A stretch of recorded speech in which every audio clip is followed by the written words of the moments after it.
un réel plaisir de vous recevoir encore une fois de plus pour le compte de cette émission Vous avez la parole. Aujourd'hui, nous avons aussi un invité avec lui. Nous allons décortiquer les questions qui font actualité dans notre pays, mais avant de les recevoir ici dans cette émission, nous allons un peu rentrer vite du côté de la régie pour avoir sa biographie et nous nous retrouvons tout juste après.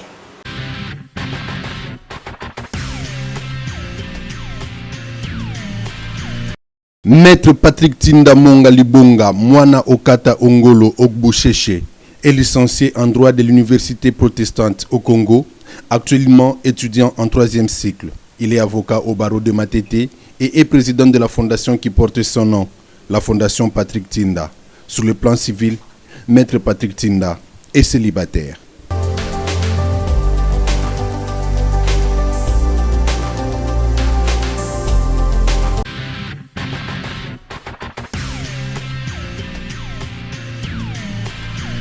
Nous voici de retour. J'ose croire que nous avons tous découvert notre invité de ce soir, M. Patrick Tinda Monga, à qui j'ai dit bonsoir. Bonsoir, madame les journalistes. Je ne sais pas si la distanciation est observée. Je peux enlever. Je vois qu'on a respecté le 1 mètre. Oui, je peux enlever. Voilà. C'est aussi un message pour tous les téléspectateurs qui nous suivent à ces moments. Voilà. Je dirais merci pour l'invitation. Je voulais profiter de l'occasion pour dire bonjour ou bonsoir, ça dépend de l'heure à laquelle les téléspectateurs nous suivent, à tous les téléspectateurs qui nous suivent à ces moments. Oui. Aussi profiter de l'occasion pour saluer l'honorable Franck Diongo. S'il a eu l'occasion de suivre cette émission, vous avez la parole. Merci. Je le salue en passant. Voilà. Et merci tous les beaucoup. membres du cadre du parti MLP, Ok, d'accord. parti Lumumbiste progressiste. D'accord, merci Maître Patrick Tinda. Je rappelle que vous êtes maître au barreau des Matete, vous êtes également président de la fondation FOMPAC. Voilà, à ce titre, nous vous recevons ici dans cette émission, vous avez la parole. Avec vous, nous allons bénéficier de votre savoir en tant que maître, en tant que fils du pays, avoir plus de la matière par rapport aux questions qui fait débat, aux questions qui est congolaise en fait. Voilà. J'aimerais quand même que nous puissions commencer par cette question,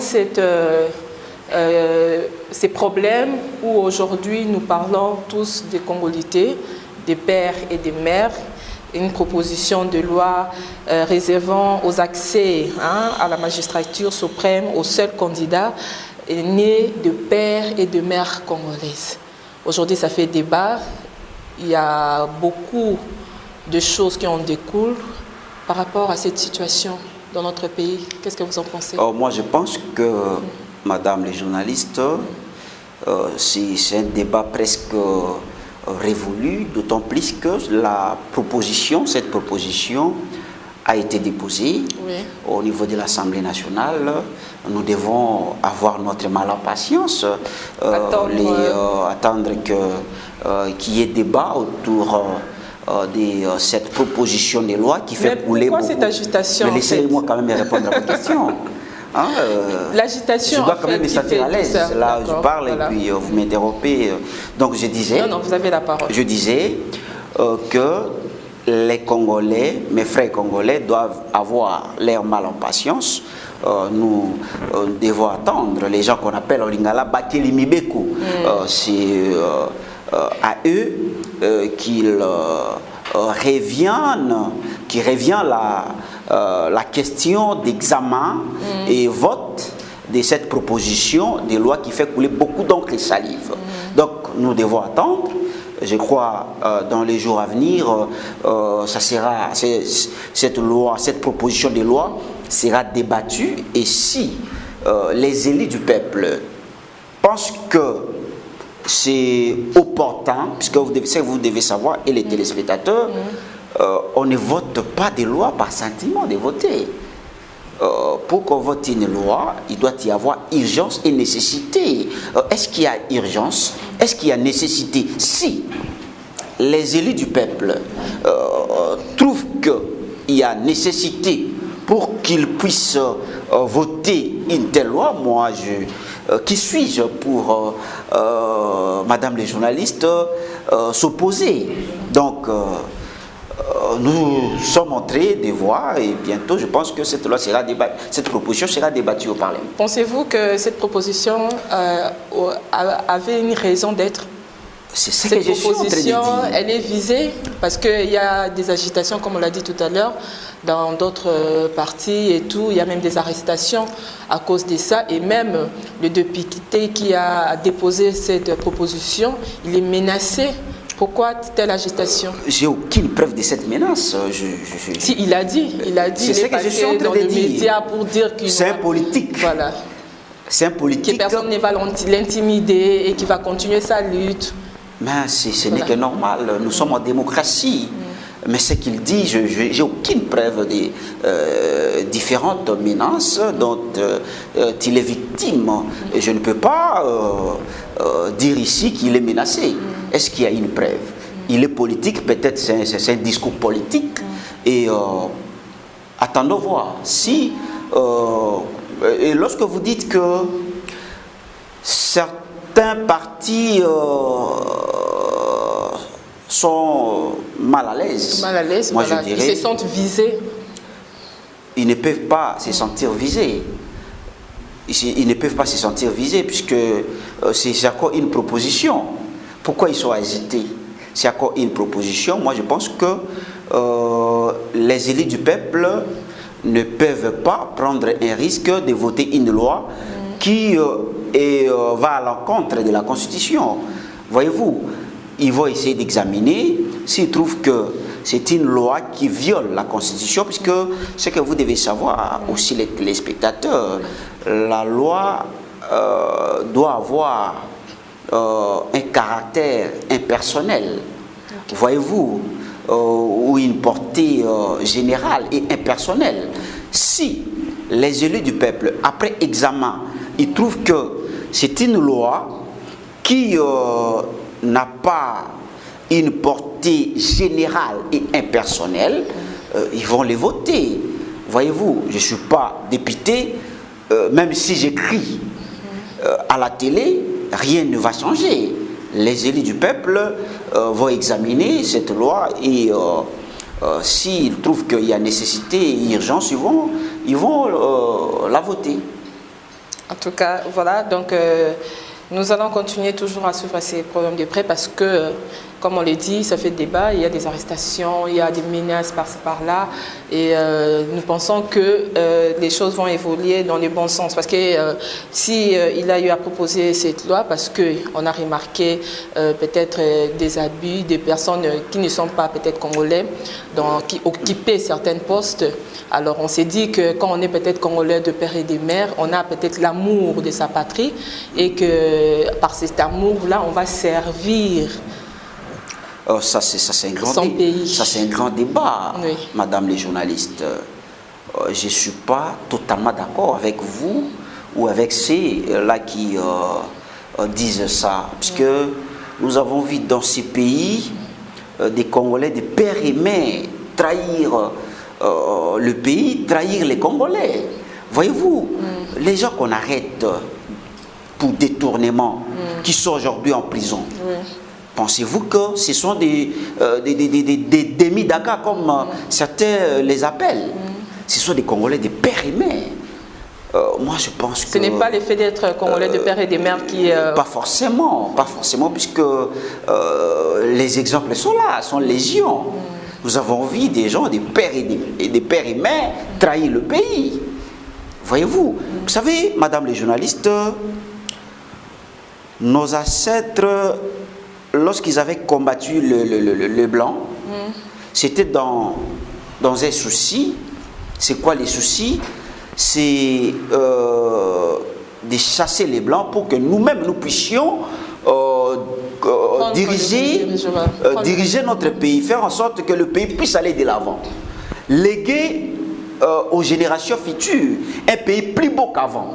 C'était ça les soucis. Mais depuis que les Belges, depuis que les Blancs sont partis, comment est devenu le pays? Qu'est-ce que nous avons fait de notre pays? Puisque c'est nous-mêmes qui gérons le pays. Qu'est-ce que nous avons fait de notre pays? Et selon vous, si on essaie de sillonner aujourd'hui l'édifice de l'État, la majorité, la plupart des édifices de l'État, ce sont les édifices que les Blancs nous ont laissés. Est-ce que nous avons construit les édifices? Est-ce que nous avons construit les routes? Qu'est-ce que nous avons fait de notre pays? Je pense que... Selon vous, qu'est-ce que nous devons faire pour avoir des fils dignes, patriotiques? Non, moi je pense que c'est une proposition... Changement de mentalité, on doit plus se marteler sur ça ou quoi? Parce que le problème, c'est que les systèmes, le régime qui continue à détruire le pays, les régimes, trouver... C'est au fur et à mesure les années passent, on retrouve toujours le même délit, on retrouve toujours les mêmes personnes qui font reculer le pays. Parce qu'aujourd'hui, nous avons les cas de l'ex-premier ministre Matata Ponyo. Aujourd'hui, nous parlons de Kangalos où ce projet était pour que les Congolais puissent en bénéficier, mais jusque-là, on n'a pas eu de résultats. Ce sont des choses qui font que le pays n'avance pas. Il y a plusieurs mots qui sont à la base de tout ce que nous voyons. D'abord, moi je dirais les problèmes de la mentalité. Les problèmes de la mentalité, aussi, quand on parle de la mentalité, il y a plusieurs choses, il y a plusieurs mots. Vous savez, les Congolais n'ont pas l'amour du pays. Nous, Congolais d'abord. Les Congolais de père et mère. Après avoir analysé comment nous vivons, vous pouvez voir dans une famille, soit la sœur aînée ou la cadette se marie, la sœur aînée n'est pas contente. Dans une famille, des pères et des mères, la cadette se marie, l'aînée n'est pas d'accord, elle n'est pas contente. Et vous voyez, pour ne citer que cet exemple, il y a les exemples sont légion, où ça prouve à suffisance qu'on ne s'aime pas, nous Congolais. Justement, on ne s'aime pas, on n'aime pas notre pays. Le problème de notre pays, ça ne vient pas des Congolais qui doivent être originaires de pères et de mères, mais ça vient d'autre part. Ça vient de notre mentalité, ça vient du système. Moi, je pense que c'est le système, c'est un problème vraiment de la mentalité. Voyez-vous, donc nous sommes habitués à la corruption, nous sommes habitués. Et moi je pense que pour que ce pays puisse aller de l'avant, c'est que les autorités doivent faire, c'est de chercher à ce que la justice soit efficace. Si la justice, même dans la Bible, vous lisez la Bible, vous savez que même dans la Bible, il est dit que c'est la justice élève une nation. Voilà. Moi, je pense que pour que notre... Avec l'état des droits, vous pensez qu'il y a une avancée? Nous allons à pas de tortille, petit à petit. Je pense que comme la volonté politique de faire asseoir cet état des droits, de faire asseoir les changements de mentalité, de faire asseoir le peuple d'abord, comme ces soucis-là, parce que tout c'est la volonté politique. Lorsque nous, les dirigeants, ont la volonté politique de faire asseoir la justice, je pense que tout va aller. Mais si cette volonté politique n'y est pas, je pense qu'on continuera à faire un cercle vicieux. Vraiment. En tout cas, j'aimerais bien qu'on puisse toucher un mot aussi par rapport à l'état des sièges, les problèmes qui occupent une partie de notre pays, qui est l'Est. Ça fait toujours couler d'encre, ça fait toujours mal de voir que cette partie de notre pays est toujours en souffrance depuis de tant d'années. Avec l'état des sièges, aujourd'hui on dit qu'il n'y a pas vraiment une avancée significative. Qu'est-ce que vous pouvez dire par rapport à ça? Non, moi je pense qu'il y a quand même des avancées significatives puisque nous sommes en train de suivre. Nous ne sommes pas à l'Est, nous sommes à Kinshasa, mais nous suivons à la télé. Qu'il y a quand même des avancées. Depuis que les deux provinces sont aujourd'hui dirigées par les militaires, nous voyons qu'il y a quand même des avancées significatives. Il faut pas tout nier, il ne faut pas être comme les gens de la Mouka. Et ils sont pessimistes. Ils ne sont pas optimistes. C'est notre pays. Et cette partie de l'Est, c'est une partie de notre pays. Nous devons croire. Nous devons être des optimistes. Voyez-vous, il ne faut pas voir tout noir. Non. Il y a quand même des avancées, il faut reconnaître. Voyez-vous, même si ce n'est pas encore total, mais il y a quand même des avancées. Nous suivons à la télé. Vous pensez que c'était ce qu'on devait faire? C'est ce que je dis. Ça ne se fera pas par une baguette magique.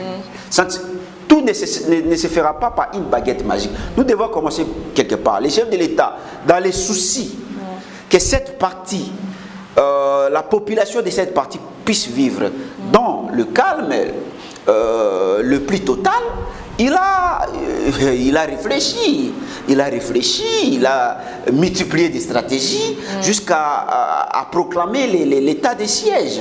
Et moi je pense que nous devons être, les Congolais, nous devons être optimistes, soyons optimistes, voyons des choses de manière positive et non de manière négative comme nos camarades de la Mouka qui sont pessimistes. Donc je pense que tout ne se fera pas par une baguette magique. On doit commencer quelque part. Voilà, on doit et c'est là où les chefs de l'État, je ne suis pas son porte-parole, mais nous sommes en train de voir. Voilà. Nous sommes en train de voir qu'il a quand même cette volonté-là. Il a quand même cette volonté, quand bien même qu'il y a comme on avait suivi le président de l'Assemblée nationale dire qu'il y a des députés qui entretiennent des groupes armés. Donc, l'ennemi des Congolais, c'est les Congolais. Voilà. Voyez-vous, raison pour laquelle je vous avais dit, on ne s'aime pas. Voilà. Nous, Congolais, on ne s'aime pas. Nous, Congolais de père et mère, on ne s'aime pas. On n'aime pas le pays, on ne s'aime pas. Voilà. Voilà, puisque nous avons réussi à mettre, c'est-à-dire que nous aimerions également bénéficier de votre savoir par rapport à cette proposition des révisions du Code des familles par le député national Daniel Baou par rapport au prix taxé des dots. Il propose le montant de $500 dans le milieu urbain et $200 dans le milieu rural. Comment trouvez-vous cette proposition? Oui, moi je pense que c'est une proposition salvatrice, d'autant plus que, comme c'est un élu du peuple, je pense qu'il a constaté, il était en vacances parlementaires, je pense qu'il a parlé avec sa population, ses électeurs, et raison pour laquelle, après avoir écouté leurs desiderata, raison pour laquelle il a proposé une telle loi. Vous voyez vous-même, vous êtes à Kinshasa, vous voyez comment les familles exagèrent la dot. Voyez-vous, et c'est ce qui décourage beaucoup de jeunes gens. Beaucoup ne se marient pas à cause de la dot exagérée. Moi je pense que si une telle proposition provenait d'un élu du peuple, je pense que il était dans sa base, il est à Kinshasa, il est en train de palper cette réalité. C'est une proposition de loi que beaucoup des Congolais apprécient. Et d'autres personnes qui n'apprécient pas non plus. Il y a d'autres personnes qui ont peut-être des mauvaises intentions. Cela peut favoriser plus de mariages précoces et on aura plus de divorces dans l'avenir. Non, pas de mariages précoces. Pas de mariage précoce. Lorsqu'une personne a des moyens, moi je pense que ces gens-là encouragent les célibats. Ils devaient plutôt applaudir. C'est une proposition de loi que tout le monde est d'accord avec, puisque ça va faire en sorte qu'il y ait beaucoup de mariages, que les jeunes arrêtent à engrosser les filles d'autrui. Et donc, moi, nous sommes en train de suivre à la lettre cette proposition. Si ça sera voté, tant vous l'encouragez? Oui, bien sûr que oui. Bien sûr que oui. Puisque la dot, elle est exagérée. On doit, comme c'est un élu du peuple qui a amené une telle proposition, ça veut dire qu'il y a une urgence et nécessité. Moi, je pense qu'il y a urgence et nécessité qu'on puisse voter une telle loi. Puisqu'il y a c'est une pratique qui cause beaucoup de victimes. Voilà, puisque nous recevons... Les fêtes pour les familles d'exagérer la dot. Voilà, puisque vous êtes également fondateur de la FOMPAC. FOMPAT. Ouais, on peut en savoir un peu plus. Voilà. Bon, en fait, c'est une fondation qui porte mon nom. Maître Patrick Tinda a voulu juste immortaliser son nom puisque je suis mortel. Demain après demain, je ne serai pas là. Et lorsque j'avais l'idée de mettre en place une fondation qui a plusieurs objectifs, entre autres, nous luttons contre les arrestations arbitraires, les dénonciations calomnieuses. Nous luttons contre les détentions préventives de très très longue durée où nos frères et sœurs croupissent en prison, sans procès, sans dossier. Et Maître Patrick Tinda, comme étant avocat, juriste, je me t'ai dit, je ne peux pas, je suis avocat et laisser mes frères souffrir. Comme je suis avocat, je peux créer au lieu d'œuvrer dans l'informel, d'aider mes frères dans l'informel. J'avais jugé bon de mettre en place une fondation pour aider mes frères qui croupissent en prison, sans dossier, sans procès, et aussi nos frères et sœurs qui sont victimes des fausses accusations de violences sexuelles. Aujourd'hui, les viols est commercialisé. Les fractions de violences sexuelles aujourd'hui devenus comme un fonds de commerce. Il y a beaucoup de mes frères qui croupissent en prison à cause de ces nouveaux fléaux. Voyez-vous, le phénomène de violence sexuelle, ça a causé beaucoup de victimes. Il y a des familles qui n'ont pas de moyens, il y a des locataires qui acquisent faussement leur bailleur. Vous arrivez à reconnaître qu'il y ait réellement délit ou pas? Ne peut connaître qu'un juriste averti, un juriste très bien formé. Vous savez, lorsque par exemple on accuse une personne de violence sexuelle, les viols ne se présument pas, ça s'éprouve. Vous devez prouver qu'on a effectivement violé votre fille. Si soi-disant on viole une fille de 12 ans ou de 10 ans, pendant qu'on viole la fille ne pleure pas, ne crie pas, il n'y a pas de sang, il n'y a rien. Et le médecin, dans son rapport médical, dit que la fille n'est pas violée. Et que la loi dit le premier témoin, c'est la victime elle-même. Même si le médecin dit que la fille n'est pas violée, mais on dit le premier témoin, c'est la victime elle-même. Il y a des gens qui sont condamnés comme ça, injustement, à cause de ces nouveaux fléaux qui gangrènent une infraction que beaucoup considèrent comme une infraction particulière et mise au placard. Donc, dès qu'on vous accuse pour l'infraction de violence sexuelle, votre place est en prison. Quelle est la loi pour, même si vous avez des relations avec un mineur consentant, ce n'est pas punissable? Non, c'est punissable, puisque dans la nouvelle loi, la loi portant protection de l'enfant, l'infraction de violence sexuelle a été modifiée. Donc aujourd'hui, le fait pour un majeur d'entretenir des rapports avec une fille mineure, même si la fille avait donné son consentement, c'est l'infraction de violence sexuelle, puisqu'on dit le consentement d'une mineure ne vaut rien. Voyez-vous, donc la mineure ne peut pas donner son consentement.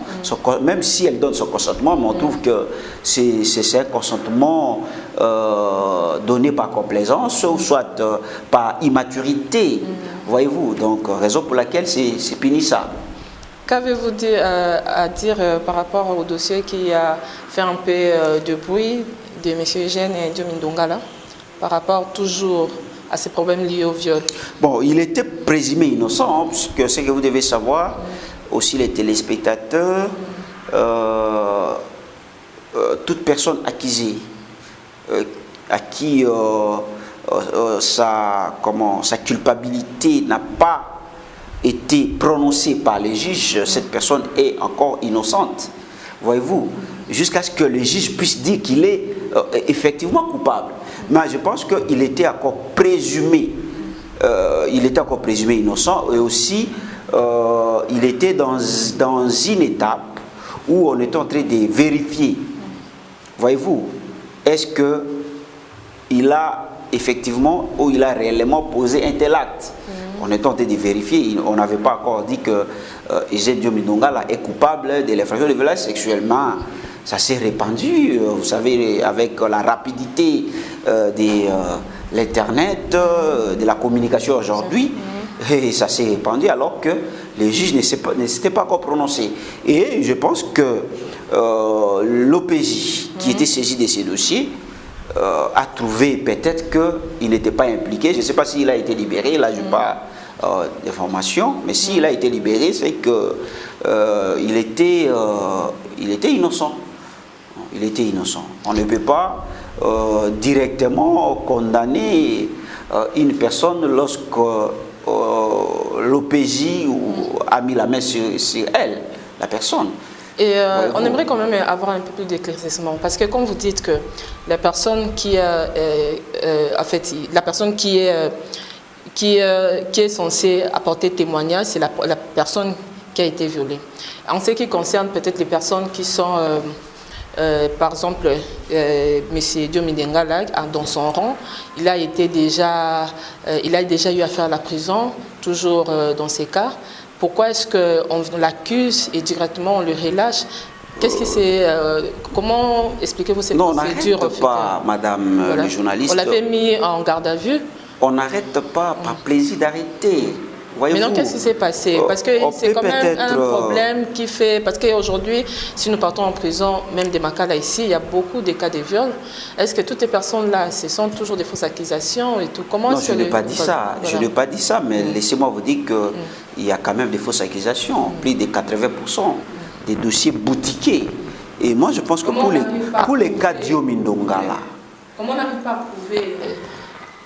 à prouver cela? C'est ça le problème. Non. En droit, on dit ceci, il y a un principe en droit qui dit actori incumbit probatio. Ça veut dire la charge de la preuve est comme au demandeur.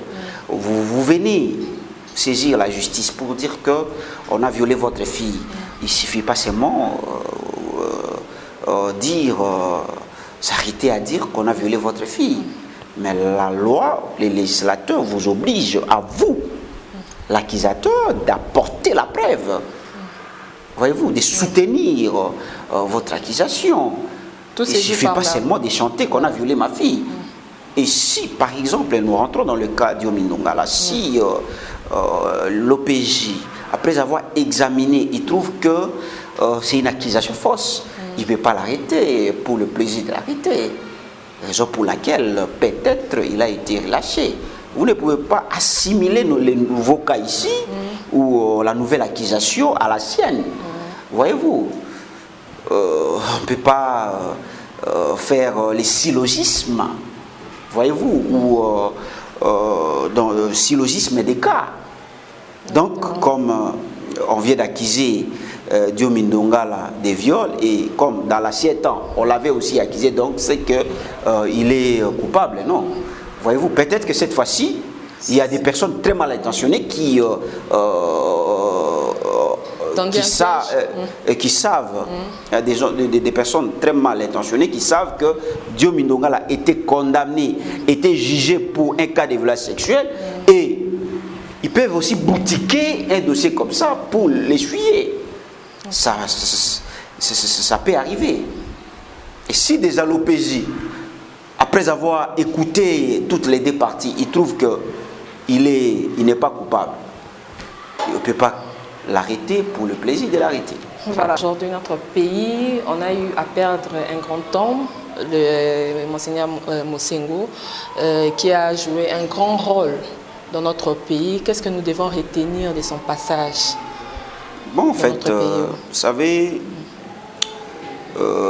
j'ai compatis d'abord avec l'Église catholique, parce que je suis de là aussi, hein, je suis de l'Église catholique, nous sommes éprouvés, nous, de l'Église catholique.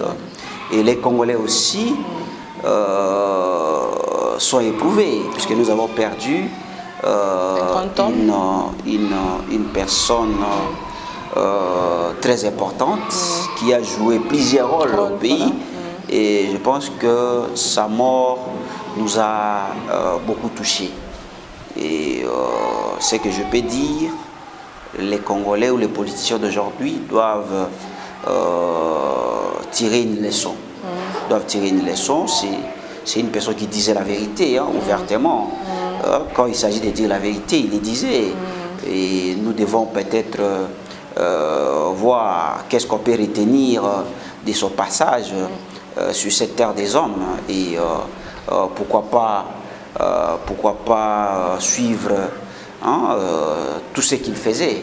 Voyez-vous, moi je suis, d'ailleurs, je suis l'un de ses disciples, je l'appréciais beaucoup, et je pense que nous devons retenir, nous avons beaucoup de souvenirs de ce grand homme qui est parti. C'est notre chemin à nous tous. Je ne peux que souhaiter, présenter, voulais-je dire, présenter mes condoléances à l'Église catholique, aussi à sa famille biologique. Voilà, je pense que nous sommes déjà en train d'aller à la fin de cette émission. J'aimerais quand même qu'on puisse parler de la réforme à la CENI, de l'élection qui approche. Aujourd'hui, il y a aussi de l'encre qui coule à ces propos. Comme vous avez dit, il y a aussi de l'autre côté de l'opposition, de l'autre côté de l'opposition, okay. Voilà, donc qui ne sont pas d'accord ou contents de la réforme et disent que cela va favoriser la tricherie pour les élections qui approchent à grands pas. Bon, ce que moi je peux dire, ces gens ne seront toujours pas contents. Ils ne seront toujours pas contents. Ce sont des gens qui voient tout dans le noir. Ce sont des pessimistes. Moi, je pense que c'est une nouvelle loi votée par les élus du peuple, les gens que le peuple a envoyés. Et nous allons voir. C'est que moi, je peux demander aux Congolais d'être vigilants. Et comme ils ont été en 2018, voyez-vous, plus rien ne sera comme avant. Même si cette loi des Congolais ne passait pas, Congolais, soyons vigilants. Soyons vigilants. On ne peut admettre, on ne peut accepter qu'une personne, que dans notre conscience, nous savons que c'est lui qu'on avait voté. Voyez-vous? Et nous devons être soudés, et, puisque notre avenir en dépend. Voyez-vous, aujourd'hui, Fatih fera 5 ans. Tous les gens qui avaient 60 ans, après 5 ans, auront 65 ans. L'âge avance. Nous devons être vigilants. On ne peut pas laisser les politiciens jouer sur notre avenir. C'est notre avenir en dépend. Nous devons être vigilants et on ne peut pas proclamer, la CENI ne peut pas proclamer une personne que nous, dans notre âme et conscience, nous savons que ce n'est pas lui qu'on avait voté. Voyez-vous? Donc le peuple doit se mobiliser à la prochaine élection. Soyons tous vigilants que la personne qu'on a votée, qu'il soit proclamé. Donc c'est un peu ça. Puisque on dit peuple balonga été. Voilà. Peuple balonga été. Soyons mobilisés, soyons unis pour notre pays, pour l'avenir de notre pays, pour l'avenir de nos enfants. Voyez-vous. Un mot pour clôturer par rapport à la Covid-19. Aujourd'hui, notre pays en souffre par rapport à ces fléaux, par rapport à cette pandémie qui nous a frappés depuis toujours. Aujourd'hui, nous allons des mesures préventives qui ne fait que se renouveler. Le peuple en souffre. Vous pensez que cette démarche, elle est favorable pour la population congolaise et qu'avec cette prévention, on va arriver à éradiquer cette maladie? Bon, moi, je pense que cette maladie... La politique adoptée, elle est bonne selon vous? Bon, moi, je pense que, si je peux dire un mot là-dessus, je pense que cette maladie existe.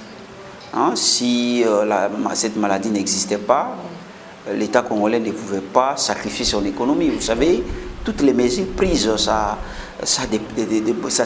a des impacts, beaucoup d'impacts sur notre économie.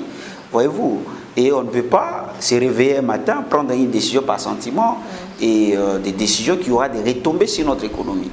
Et je pense que la maladie existe, soyons prudents, soyons vigilants.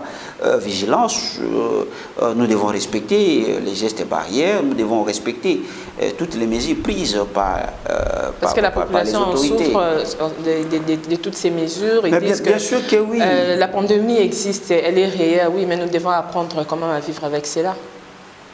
On doit apprendre à vivre. Tout ne va pas s'arrêter parce que... Mais lorsque la maladie ne fait que s'accroître, hein, on doit observer des mesures. Voyez-vous, je viens de te dire, même si ça aura des impacts sur notre économie, et on doit protéger la population. Hein, le peuple, protéger sa population, c'est plus que sacrifier son économie. Voyez-vous, puisque si vous protégez le peuple, demain après demain, le peuple fera en sorte que peut faire remonter l'économie. Mais si vous sacrifiez le peuple au détriment de l'économie, puisque l'économie, c'est pour l'intérêt du peuple. Exactement. Voilà, lorsqu'on a une bonne économie, c'est pour l'intérêt du peuple. Mais lorsqu'on sacrifie sa population pour protéger l'économie, là, c'est être insensé. La bonne politique ou la meilleure chose à faire, c'est protéger sa population.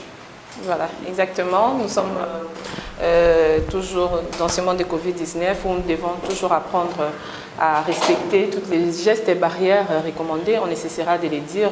On dit que l'information peut-être ne passe pas comme une CDV parce qu'on reste toujours sur nos défensives et on dit qu'on sacrifie le peuple et pourtant cette maladie existe réellement. Je pense que nous sommes déjà à la fin de cette émission. Vous avez la parole. Qu'est-ce que le peuple congolais doit retenir de M. Patrick Tinda aujourd'hui? Oui, Maître Patrick Tinda, c'est un acteur politique. Je fais la politique et je me t'ai dit que je ne peux pas me taire et face à des politiciens, comment je peux les appeler, tantôt aujourd'hui, hier ils étaient avec Kabila, lorsque Kabila est parti, et ils ont tourné dos à Kabila, et je me t'ai dit, je dois quand même faire la politique pour aider mon pays à aller de l'avant. Moi j'ai les soucis du pays, j'ai les soucis de la population congolaise.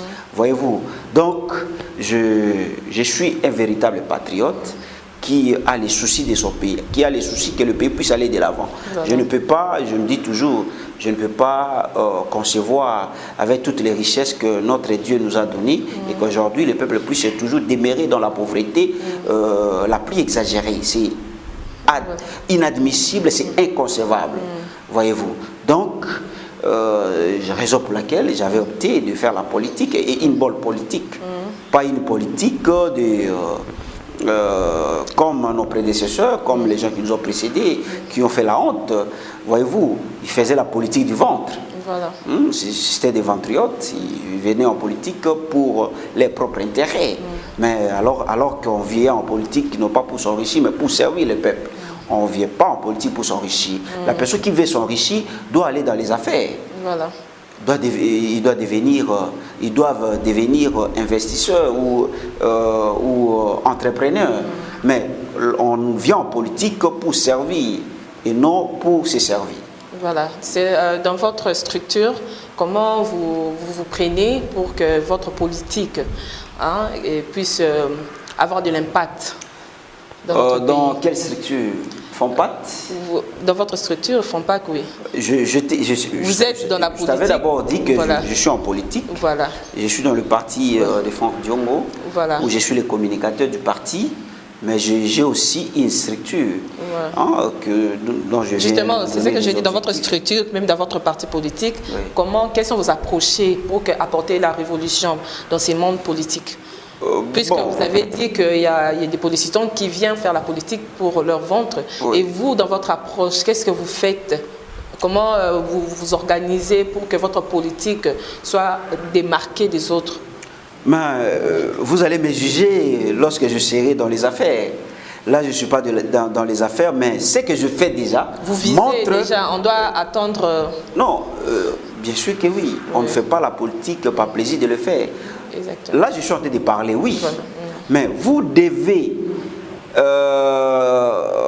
comment évaluer Maître Patrick Tinda lorsque j'aurai un poste quelque part. Là, vous allez me juger, mais Maître Patrick Tinda, vous avez l'habitude de dire, de critiquer les autres, mais vous-même, là, vous allez me juger. Mais là, ce que je fais déjà, le fait pour moi, un jeune avocat qui a eu les soucis de ses frères, ce que je fais, j'ai fait libérer plus de 1800 personnes à la prison centrale de Makala de 2014 à ces jours. Voyez-vous, ce que je fais déjà prouve à suffisance que si demain après-demain, je suis nommé quelque part, je vais travailler pour l'intérêt du peuple et non pour mon intérêt personnel. Voilà, une dernière question qui me vient à l'esprit par rapport au coût des denrées alimentaires, des produits surgelés, qui a aujourd'hui jusqu'à nos jours, les opérateurs économiques refusent de se plier à cette décision qu'a eu le gouvernement. Mais il faut se plier, puisqu'on ne peut pas... on ne peut pas faire un bras de fer avec les autorités. Ce sont les autorités qui ont pris cette mesure. Ailleurs, comment ils vendent leurs histoires? Je pense que la politique de M. Kabila, c'était une mauvaise politique, mais cette politique de M. Félix Antoine-Tshisekedi, c'est une bonne politique. Il veut que le peuple se retrouve, il veut que le peuple d'abord ne soit plus un slogan, mais que ça devienne une réalité. Le peuple a tant souffert, le peuple veut palper les changements. On ne peut pas chanter le peuple d'abord alors que sur le terrain on ne sent rien. Raison pour laquelle le nouveau gouvernement est en train de se battre pour que le peuple d'abord devienne une réalité, voyez-vous. Donc, nous pensons que les opérateurs économiques, ce n'est que normal. C'est les opérateurs économiques. Et ils cherchent les bénéfices. Et comme à l'époque de M. Kabila, ils avaient une mauvaise politique, trop de corruption, patati patata. Mais aujourd'hui, comme c'est un gouvernement de warriors qui a les soucis que le peuple se retrouve, je pense que dans les jours à venir, nous allons palper le peuple d'abord. Nous allons voir que le prix va baisser. Exactement. En tout cas, merci beaucoup, Maître Patrick Tinda. Donc, votre dernier mot, avec le temps qui reste à ces gouvernements, croyez-vous que nous allons palper des résultats des élections? Quand bien même que nous ne sommes pas au gouvernement, le parti MLP ne se retrouve pas dans le gouvernement, mais nous soutenons ces gouvernements. Parce que nous soutenons le président de la République. On ne peut pas soutenir le président de la République et ne pas soutenir ces gouvernements. Nous soutenons ces gouvernements et le maître Patrick Tinda est optimiste. Voyez-vous, je ne suis pas pessimiste, je suis optimiste, je ne suis pas pessimiste comme les gens de la Mouka qui disent, comment dirais-je, comment il s'appelle, Mouzito avait dit, il fera tout pour que les investisseurs ne viennent pas. Moi, je ne suis pas comme ça. Je suis optimiste. On donne la chance à ces gouvernements d'apporter ces résultats. Oui, bien sûr que oui. Mais si nous disons que les investisseurs ne viennent pas, ça va profiter à qui? Ou ça aura des impacts sur quel peuple? Notre peuple. Voyez-vous, là il faut être sorcier, il faut avoir des idées méphistophélétiques pour réfléchir de la sorte. C'est être sorcier, voyez-vous. Voilà. Donc, les problèmes des Congolais, c'est que les Congolais, comme on l'a dit, donc, nous devons aimer notre pays. C'est par là que nous allons clôturer. Nous devons aimer notre pays et aimer les Congolais. C'est le plus important. Exactement. Merci beaucoup, M. Patrick. C'est quand on aime les Congolais et quand on aime son pays, on fera tout. On va réfléchir nuit et jour comment faire pour que ce pays puisse aller de l'avant, comment faire pour que le peuple se retrouve. Voyez-vous, la souffrance est partout, madame les journalistes. Sillonnez la ville, vous allez palper ce que je suis en train de vous dire ici. Le peuple souffre, voyez-vous. Et le peuple fait confiance au président de la République. Le peuple pense que seul le président de la République peut amener ce pays au développement, peut aider à ce que le peuple d'abord devienne une réalité. C'est ça les soucis du peuple. Exactement, merci beaucoup. Nous donnons la chance à ces gouvernements parce que nous sommes Congolais, nous voulons que des choses puissent avancer, aller de l'avant. Nous avons beaucoup souffert dans ces pays et il est temps qu'on puisse palper un changement réel. Et si cette personne-là, voilà. Si cette personne qui avait dit qu'il fera tout pour que les investisseurs ne viennent pas, s'il est réellement Congolais né de père et mère, il ne peut pas tenir un tel discours. Voilà, nous sommes déjà à la fin. Merci beaucoup, Maître Patrick Tinda. Merci à l'équipe technique qui nous a accompagnés. Merci à David Likanga, merci à Victor Lupeta, merci également à Patumbaki, merci à mon DG, M. Semben Ngouma. Nous allons nous retrouver prochainement pour un nouveau numéro de cette émission. Vous avez la parole. Merci beaucoup, Maître. C'est moi qui vous remercie, Madame les journalistes.